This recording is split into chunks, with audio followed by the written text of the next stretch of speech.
지금 여러분들이 보시는 이 말씀 출애굽기 마지막 부분입니다. 여호와께서 명령하신 대로 되니라 또 하니라. 여호와께서 명령하신 대로 되니라.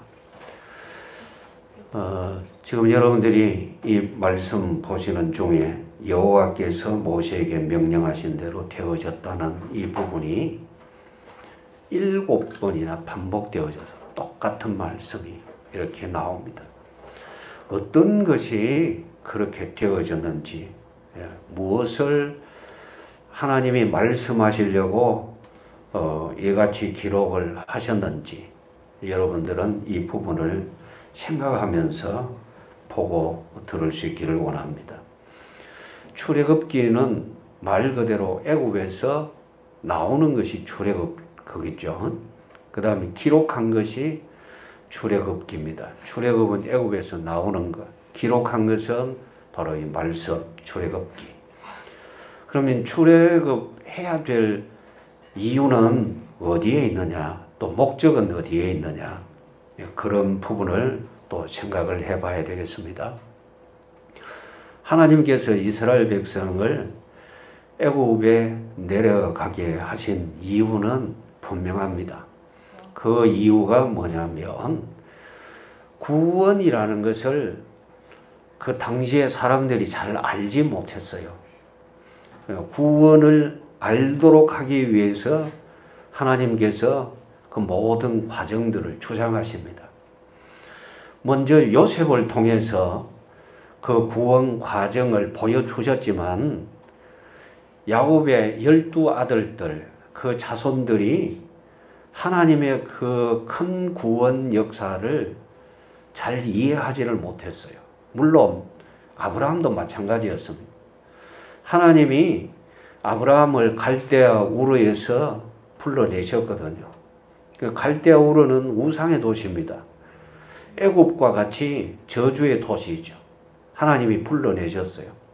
불러내셨을 때 그에게 어마어마한 영광을 보여주셨습니다. 따라오지 않을 수가 없었죠.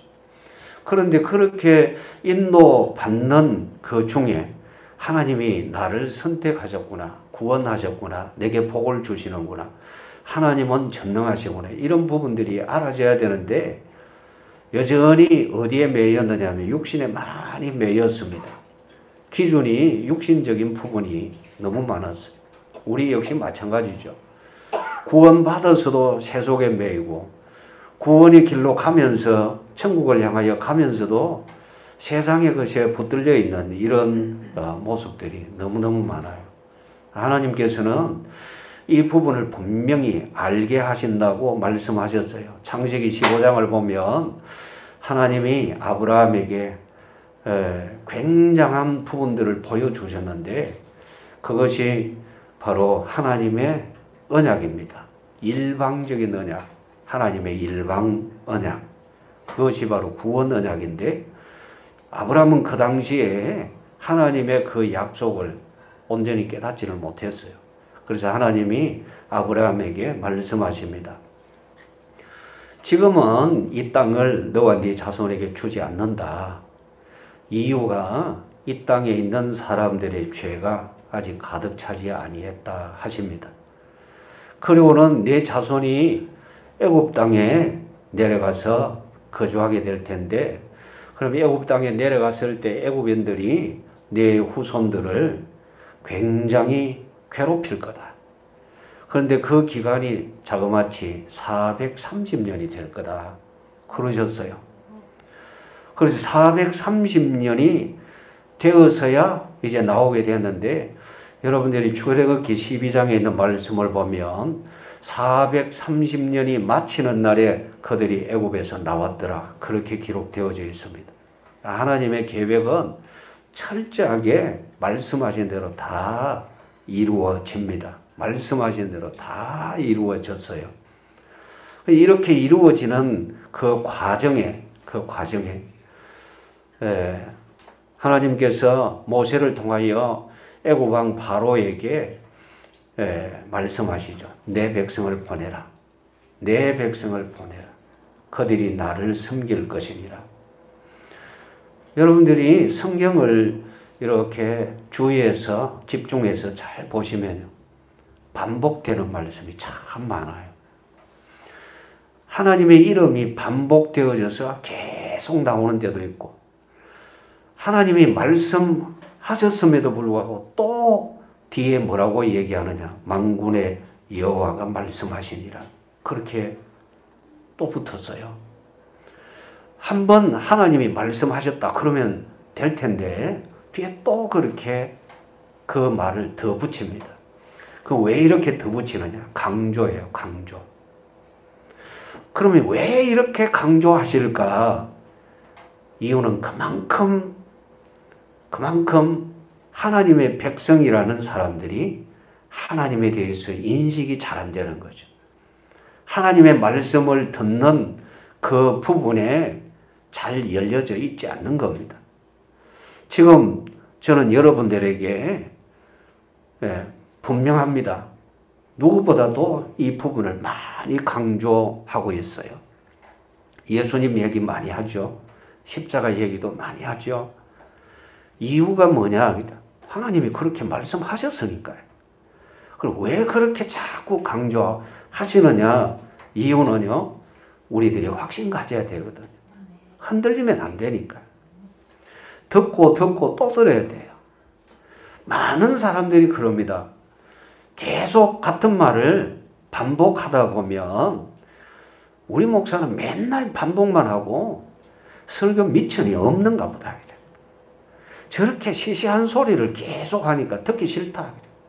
그럼 좋은 소리 좀 들어보자. 괜찮은 소리 해서 나름 공부 좀 했다는 사람을 이렇게 불러서 이렇게 세워봅니다. 들어보니까 괜찮거든요. 왜냐하면 한 주간 지나는 동안에 모든 뉴스를 총정리해가지고 간단하게 한마디로 딱 던져주니까 속 시원하거든요. 자, 여러분, 세상의 뉴스 돌아가는 일들 아무리 들어봐도 믿음 안 생깁니다. 그렇죠? 가령 여러분들이 어떤 부자 얘기, 이렇게 해가지고 돈 많이 벌었단다, 큰 부자가 됐단다, 그 얘기 들으면 여러분 부자 됩니까? 안 되죠. 부자 될 이유가 없습니다. 그러면 나도 부자가 될 거라는 믿음이 생겨납니까? 그거 들어서 부자 된다면 누구든지 다 들으려고 하겠죠. 그런데 이상하게도 사람들은 그런 일에 귀를 기울입니다. 누가 이렇게 해서 굉장한 사람이 됐더란다. 그러면 자기 스스로 그쪽에 그 마음이 빠져가지고 자기가 된 거 그냥 착각하고 딸려갑니다. 참 어리석은 모습이죠. 세상의 모든 얘기들, 모든 학문들 알고 보면 허상을 향하여 달려갑니다. 그런데 하나님께서 우리에게 주신 모든 말씀은 실상입니다. 실제입니다. 여러분들 꼭 말씀이 어떻게 되어지는지 경험되어지기를 원합니다. 하나님께서 모세를 바로왕에게 보내셨을 때에 모세가 처음에는 너무 답답하니까 자기 입장에 있습니다. 하나님이 보내셔서 말씀하시면 대번에 될 줄 알았어요. 그런데 하나님이 안 하시거든요.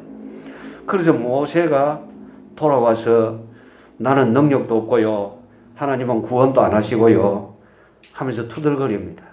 그런데 하나님께서 다시 모세를 보내십니다. 모세가 투덜거릴 때 야 투덜거리지 마라, 왜 짜증내냐, 이런 말씀은 한마디도 아니하시고 모세를 또 보냅니다. 가라. 모세는 하나님이 가라 하니까 안 갈 수가 없어서 가게 되어졌고 하나님이 주신 말씀을 전했습니다.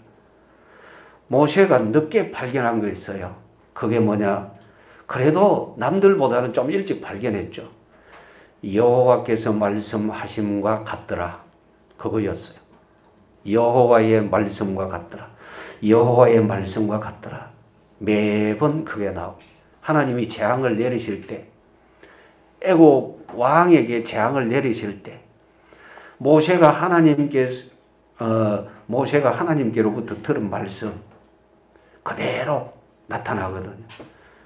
모세는 그때부터 하나님이 왜 이렇게 안 하십니까?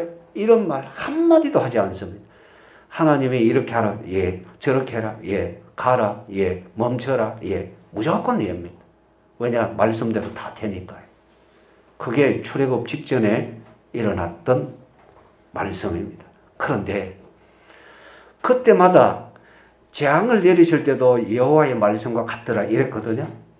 그런데 하나님이 모세를 통해서 바로에게 자그마치 6번이나 똑같은 말씀을 하셨어요. 그 말씀이 뭐냐면 내 백성을 보내라. 나를 섬길 것이니라. 내 백성을 보내라. 나를 섬길 것이니라. 계속 이 말씀을 하십니다. 내 백성을 보내라. 나를 섬길 것이니라. 드디어 이루어졌어요. 하나님이 처음 모세를 부르셔서 말씀하셨던 것이 있거든요. 시내산에서 만났잖아요. 떡이나무 불꽃 가운데에서 우리 주님이 나타내셨을 때 모세가 하나님이다 이런 것으로 안 갔죠. 너무 신기하다 이래서 갔는데 하나님의 음성이 들려왔고 하나님하고 얘기하게 되었고 그 다음에 하나님이 주신 말씀을 갖고 이제 애굽으로 돌아가게 되어졌어요. 그때 하나님이 모세에게 주셨던 말씀이 뭐냐면 네가 내 백성을 애굽에서 이끌어내서 이 산에서 나를 섬기게 된다. 그것이 바로 내가 너를 보낸 증거다. 그러셨어요. 여러분 읽은 적이 있습니까? 있던가 없던가 내가 잘 모르겠는데 읽긴 읽은 것 같은데 틀림없이 그 내용이 출애굽기 3장에 나옵니다. 그 말씀 그대로 이제 이스라엘 백성이 하나님의 권능으로 모세의 인도를 받아서 시내산 아래까지 왔어요. 그리고 모세는 하나님의 부름을 받아서 시내산 꼭대기에 올라갑니다. 왜냐? 하나님께서 말씀을 주시려고 하셨거든요. 그것이 출애굽기 24장부터 25장, 26장, 27장 쭉 해서 31장까지. 그러면 그 속에 어떤 내용이 있느냐? 오늘 여러분들이 이제 보시는 것은 성막이 완성되어지는 이 부분을 보게 됩니다. 그 앞부분에 그러니까 25장부터 31장까지 성막에 관한 말씀을 주셨죠. 제사장은 누구를 세워라 이 말씀을 주셨잖아요. 이제 말씀 다 받았어요. 산에서 내려옵니다. 밑에서 난리가 났어요. 난리가 났는데 모세를 환영하는 난리가 났어요? 아니죠. 우상숭배, 금송아지를 만들었어요. 잔치를 벌이고 난리가 났어요. 모세가 두 돌판을 갖고 내려왔는데 지금 여기서 엉뚱한 일이 벌어진 거예요. 돌판을 깨뜨렸어요. 하나님은 진노하셨어요. 싹 다 없애버리고 내가 너를 통해서 한 민족을 이루겠다고 그렇게 말씀하셨을 때 모세가 생명 걸고 하나님 앞에 기도했어요. 하나님이여, 하나님이 인도해 오셨지 않습니까? 하나님의 백성이라 했지 않습니까? 만약에 하나님이 이 백성을 다 멸하시면 이 주변에 있는 모든 민족들이 능력이 없어서 끌고 가다가 다 죽여버렸다 하지 않겠습니까? 주의 거룩하신 이름을 위하여 이 백성을 사하시옵소서. 그렇지 아니하시면 내 이름을 생명책에서 지워버려 주옵소서. 그렇게 간절히 기도합니다. 하나님이 내가 사하리라. 그러나 내가 그 죄를 벌할 때는 반드시 벌하리라 그러셨어요. 그 이후에 다시 모세가 올라갔습니다. 하나님께 올라갔더니 하나님께서 말씀을 주셨어요. 그 주신 말씀이 34장까지 나와 있어요. 그 다음에 드디어 이제 내려와서 성막을 이렇게 짓기 위해서 사람들을 전부 불러 모읍니다. 너 이거 해라, 너 이거 해라 하는데 하나님의 감동하심을 입은 사람들만 그게 이제 모여가지고 내가 하나님 앞에 이렇게 하겠습니다. 자원하는 마음을 가지고 하나님을 섬기는 사람들에게 하나님께서는 더 큰 지혜를 주셨어요. 그래서 하나님이 주신 그 지혜를 얻었습니다. 그리고 이제 다 이제 짓게 됩니다. 그 마지막이 지금 이 말씀이에요. 중간에 있는 말씀을 제가 건너뛰어서 그러니까 35장, 6장, 7장, 8장, 9장 여기 출애굽기 이 부분은요. 이 앞에 25장부터 31장까지의 내용이 그대로 반복이 됩니다. 앞부분에 25장부터 쭉 되어지는 내용은 지금 실행하기 전에 위에서 받았던 그 말씀이고, 그 다음에 35장부터 39장까지는 이제 말씀을 받고 내려와서 실제로 이제 그들이 막 움직입니다. 그 내용입니다. 그래서 똑같은 내용이에요. 그래서 더 이상 그 부분에 대해서 또 반복해서 설명하지 않고 이제 마지막에 이 부분을 여러분들에게 얘기하는 겁니다.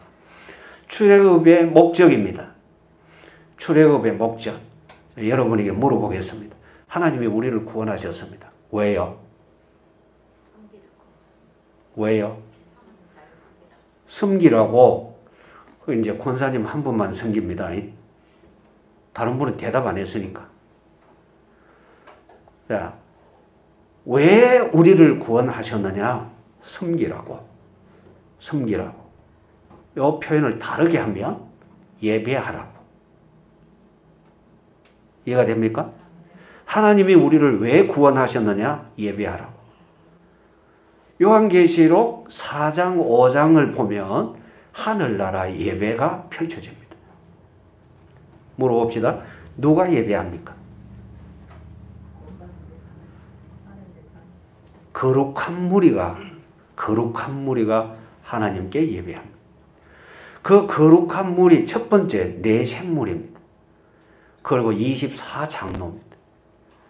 그리고 하늘에 있는 어마어마한 천군 천사들입니다. 그 다음에 네 번째 무리는 누구냐? 구원받은 백성입니다. 구원받은 백성이 하나님을 찬양합니다. 그런데 참 신기하게도 구원받은 백성 중에 유대인들 있죠. 이스라엘 백성들. 우리만 구원받는다. 선민사상에 빠져가지고 그렇게 소리치던 그 사람들은 헤아릴 수 있는 숫자입니다. 헤아릴 수 있는 숫자인데 얼마냐? 14만 4천 명. 그 말은 꼭 숫자적으로 딱 문자적인 숫자에 매여가지고 14만 4천 명만 구원받는다. 그건 아닙니다. 헤아릴 수 있는 숫자다. 그 말이에요. 그런데 그 뒤에 보면 헤아릴 수 없는 어마어마한 숫자가 구원받아서 하나님을 향하여 찬양하는데 뭐라고 찬양하느냐? 구원하심이 전능하신 하나님께 있다. 이러면서 찬양을 합니다. 여러분 노래하지 않습니까? 구원하심이 전능하신 하나님께 있다. 구원하심이 전능하신 하나님께 있다고 막 찬양을 하는데 이건 셀 수 없는 땅 끝에서부터 올라오는 어마어마한 물이라고 했어요. 하나님이 말씀하셨던 바로 그 부분입니다. 아브라함에게 말씀하셨던 것. 너를 통해서 땅에 있는 모든 사람들이, 모든 족속들이 복을 받을 것이니라. 그 복이 구원입니다. 그러니까 여러분 다시 여러분 마음속에 정리를 잘 해보십시오. 구원의 목적이 어디 있다고요? 하나님을 섬기는 데 있습니다. 그 섬김은 예배. 꼭 기억하십시오. 예배. 그래서 지금 그 장면이 펼쳐지고 있는 겁니다. 지금 마지막 이 부분. 출애굽의 목적이 어디 있느냐? 너희들이 이곳에 와서 나를 섬기게 된다. 이것이 바로 내가 너를 보낸 증거니라. 하나님이 모세에게 그러셨는데 이제 그것이 완성되어지는 겁니다. 우리가 하나님 앞에 예배 잘해야 된다 하는 그 이유가 어디 있느냐? 우린 구원받았어요. 구원받음의 시작이 어디입니까? 하나님께 있는 거잖아요. 하나님께 있어요. 우리는 은혜 받았어요. 그래서 우리는 구원하면 무조건 하나님 감사합니다. 주님 감사합니다. 무조건요. 우리가 주여 할 때마다 감사합니다. 이것이 앞서야만 됩니다. 왜냐? 하나님께 우리의 구원의 주권이 있거든요. 우리가 열심히 해서 어느 날 갑자기 간절히 구했더니 그게 아닙니다. 하나님이 우리에게 은혜를 주셔서 그렇게 되어진 겁니다. 너무너무 놀라운 일이죠. 너무너무 놀라운 일입니다. 내 백성을 보내라. 그들이 나를 섬길 것이니라. 이렇게 말씀하셨던 주님이 드디어 이제 성막 예배를 시작하게 하십니다. 자, 보십시오. 17절. 같이 읽습니다. 둘째 해 첫째 달, 곧 그 달 초하루에 성막을 세우니라. 둘째 해. 어느 둘째 해겠습니까? 출애굽한 지. 출애굽한 지 만 1년이 된 거예요.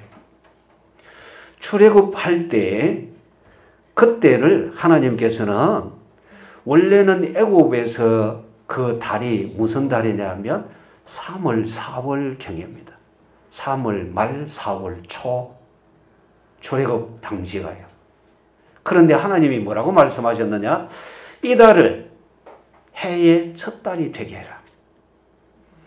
앞서서 이미 말씀드렸지만 예수님을 구주로 영접하는 것은 인생 바뀌는 순간입니다.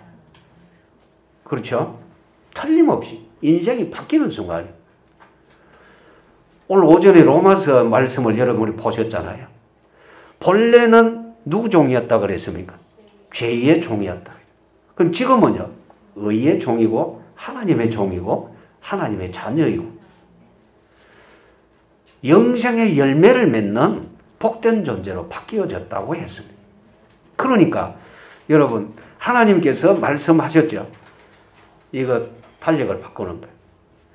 그냥 너희들의 그것만 이 달력 이렇게 기록되어져 있는 그것만 바꾸라 이게 아니죠. 너희 인생이 바뀌어졌다는 거 기억해라. 그래요. 우리의 인생이 바뀌어졌어요. 어떻게 바뀌어졌느냐? 잘 보십시오. 둘째 해 첫째 달.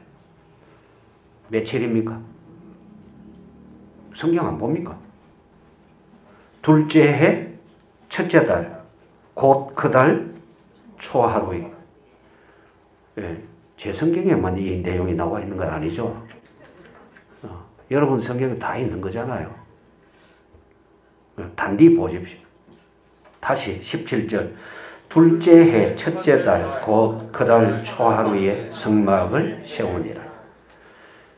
별것 아닌 것 같은데 별것 아닌 것 같지만 다 의미가 있는 거예요.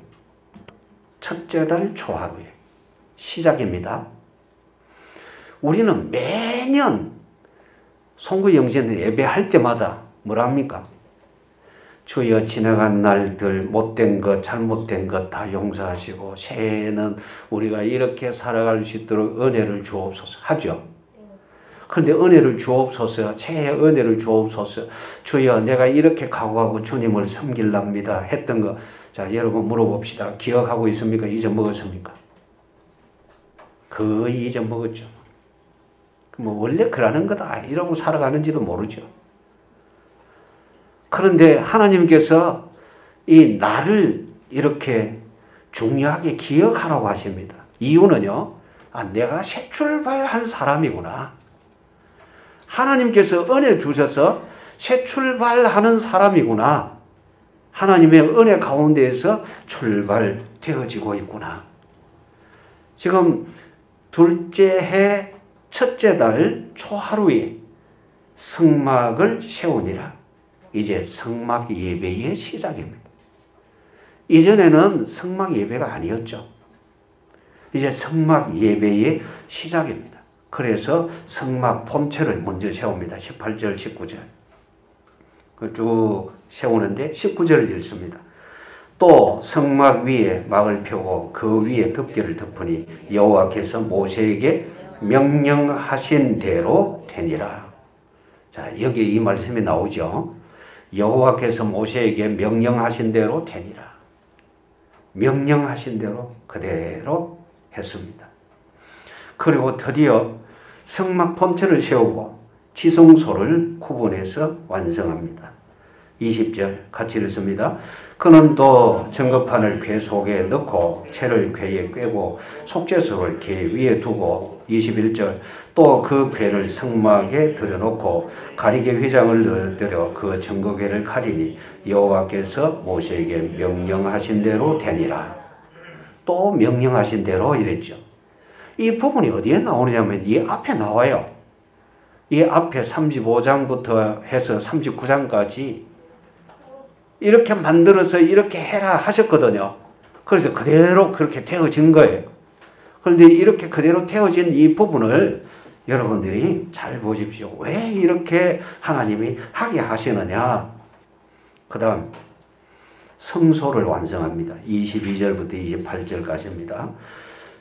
같이 읽습니다. 22절 23절 그는 또 회막 안 곧 성막 북쪽으로 휘장 밖에 상을 놓고 또 여호와 앞 그 상 위에 떡을 진설하니 여호와께서 모세에게 명령하신 대로 되니라.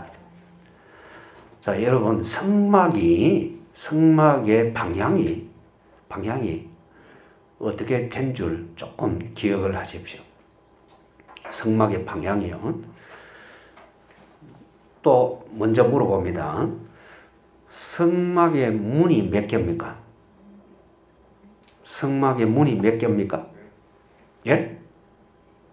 1번 1개, 2번 2개, 3번 3개.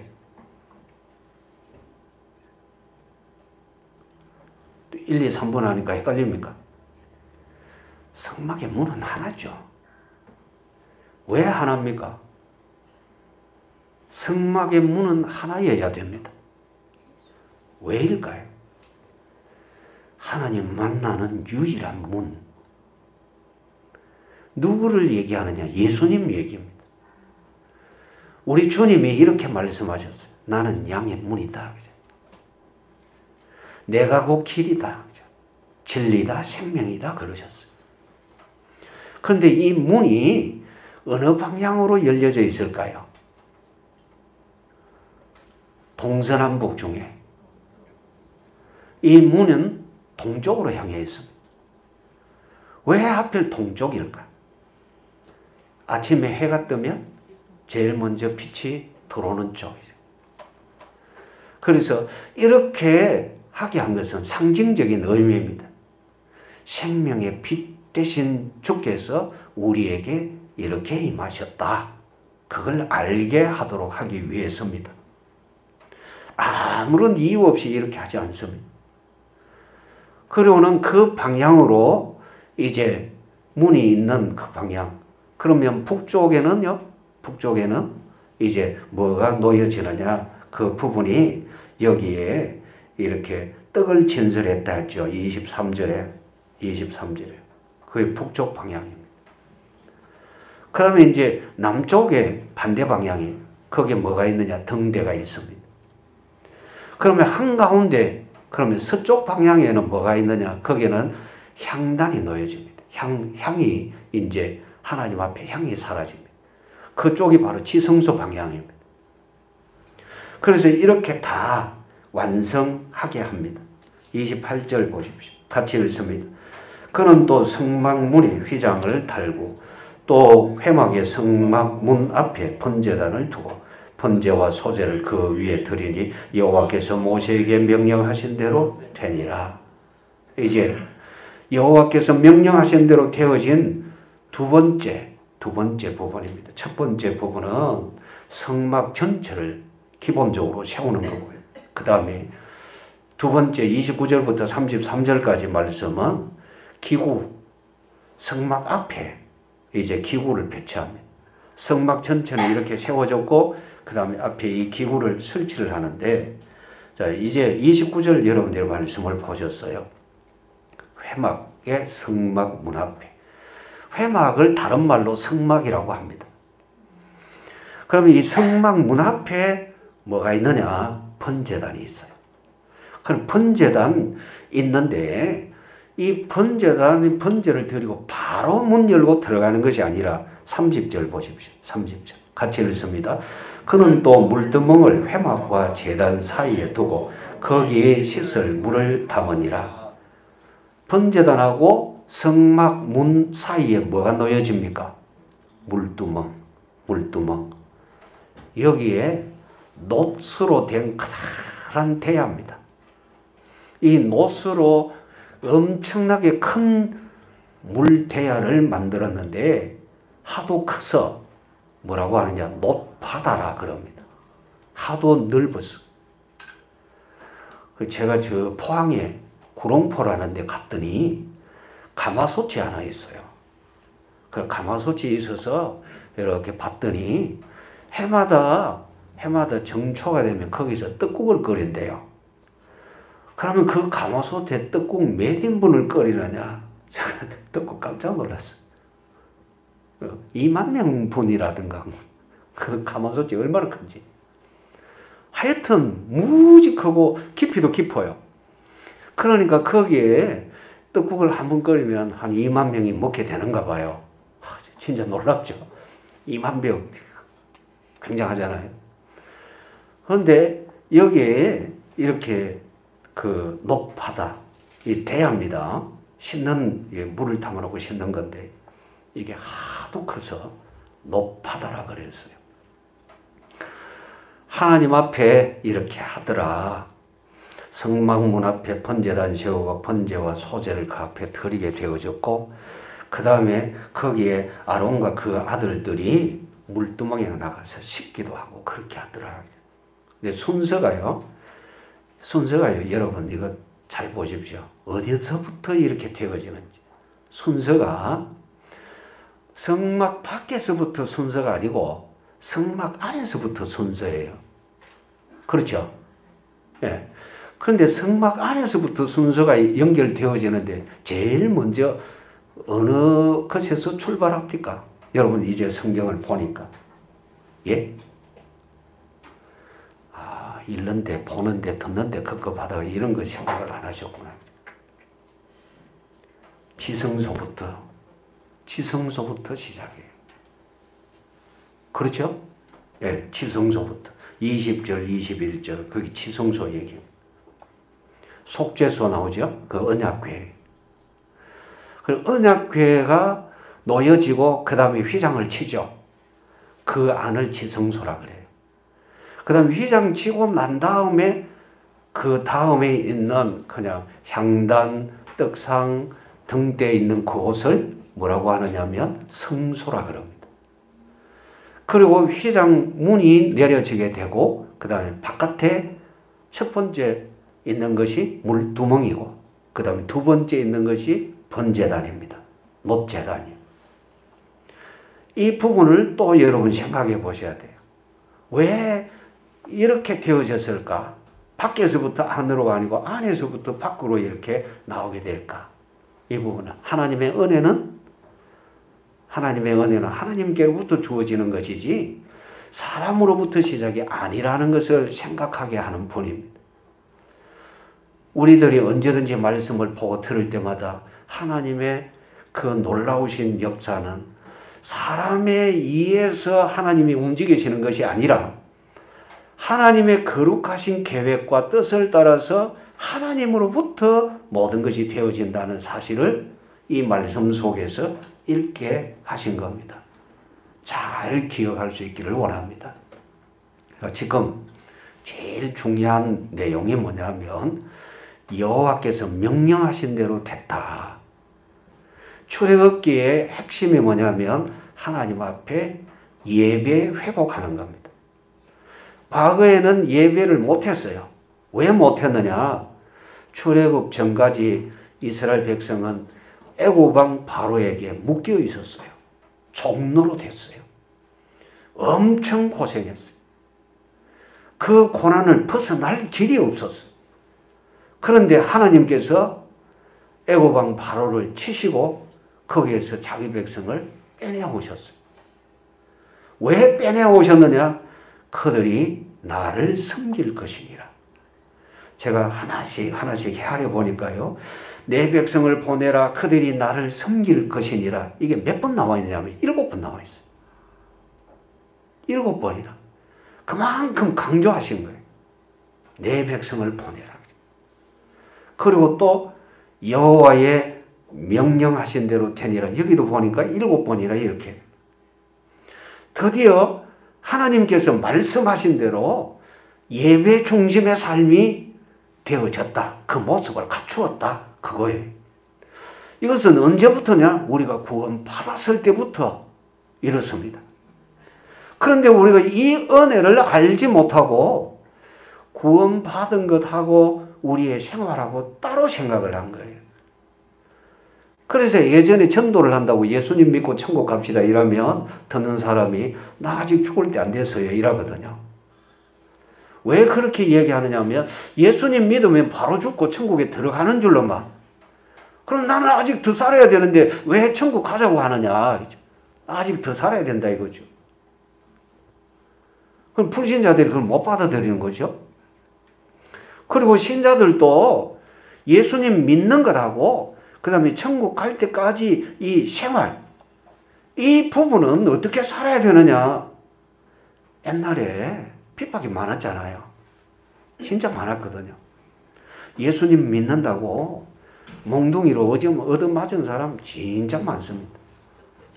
제가 시골에서 개척했을 때 하나님의 강제로 보내가지고 들어가서 그렇게 섬기게 됐는데 거기 집사님 중에 한 분이 그럽니다. 예수님을 믿게 된 과정을 얘기를 하는데 악한 귀신에게 매여가지고 늘 고통을 당했는데 너무너무 몸이 아프고 괴로우니까 거기에서 몇십 리 떨어진 절에 계속 갔대요. 절도 정상적인 그런 절이 아니고 왜 점쟁이가 하는 절이 있잖아요. 그런 절에 이제 갔더니 그 점쟁이가 조금만 하고 이러면 막 낫는다는 거예요. 그래서 그 낫기 때문에 좋아서 아프면 이제 거기 달려가는 거예요. 아프면 거기 가고 아프면 거기 계속 그러는데 이게 점점 줄어들더랍니다.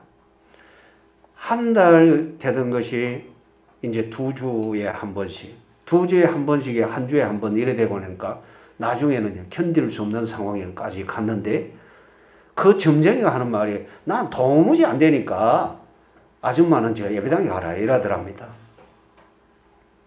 그 점쟁이가 아줌마는 예배당에 가라 이러더래요. 그래서 할 수 없이 이제 그 자기 집에서 그 점쟁이까지 가는 중간에 예배당이 하나 있어요.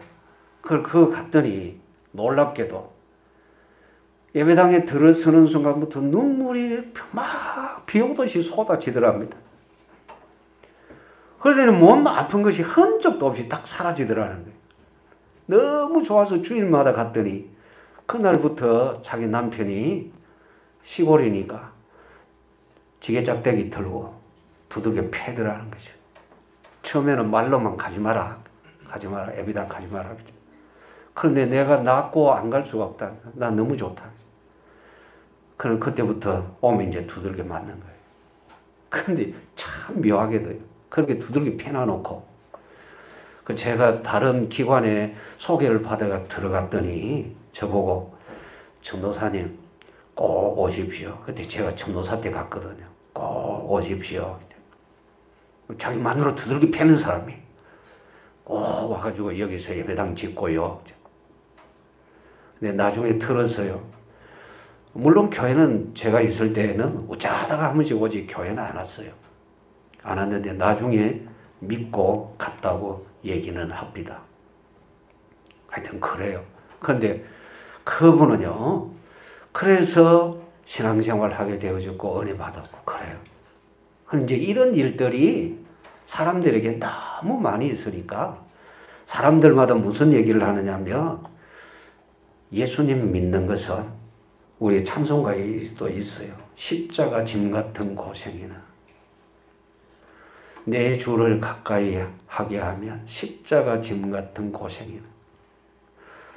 그래서 십자가 지고 가는 것이지만 내 일생 소원은 주 앞에 더 나가기 원합니다.